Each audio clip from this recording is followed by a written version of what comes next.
About what appealed to you about the role and the film? I heard about Beastly, and I sat down with Daniel Barnes, the director, and he had a whole storybook of everything that he wanted to do with it. I mean, I think the message is one thing that definitely drew me in, but just seeing Daniel's vision and how he kind of wanted to play with the visual of it, because it really was about the way you see things, was really interesting. And it was unlike any other character I've played before, so it was just really, really fun and creative.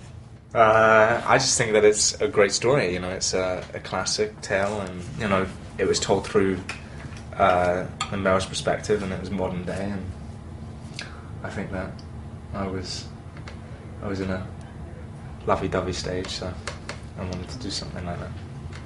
Did you both read the book before you did it?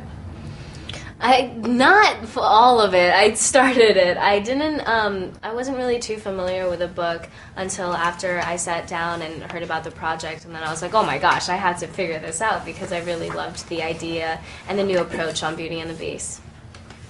It's hot in here. Did you read the book? I did read the book. I also think Alex Finn is an amazing author, and she's wrote a couple of other kind of fantasy novels which were good, and I read them as well.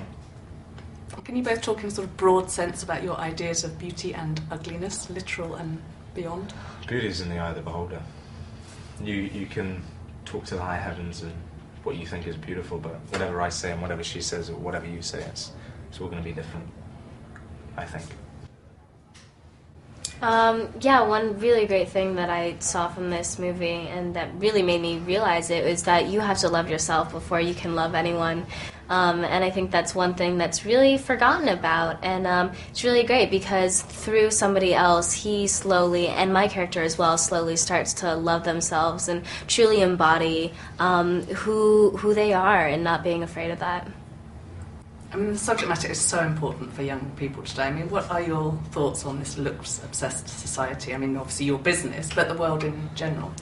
I think it's just really, really important to stay true to who you are, and it's really hard because everybody is so obsessed with vanity and the way that they look, and especially in Hollywood, teenagers look up to all these actresses and they seem so glamorous, but what they don't realize is there's a whole team that gets people to look the way that they look, and the reason why they are there is because they're true to themselves and they love themselves, and I think it's just really important to look past the external point of sight and just really look at what's underneath, because that's where the true beauty beholds.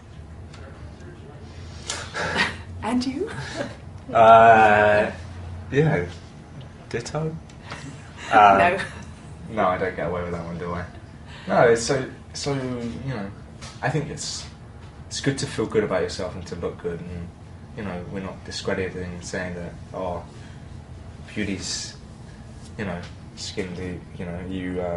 I think that you should feel good about yourself and feel healthy, and if you love yourself, then you can let others love you, I think. Was there a moment in your lives when you really learnt about inner beauty and how important that is? Yeah, on this movie, reading the script, and I'm in 5.5 hours of prosthetics every day, and I completely transformed. So you kind of have to get to know yourself in a different way. So.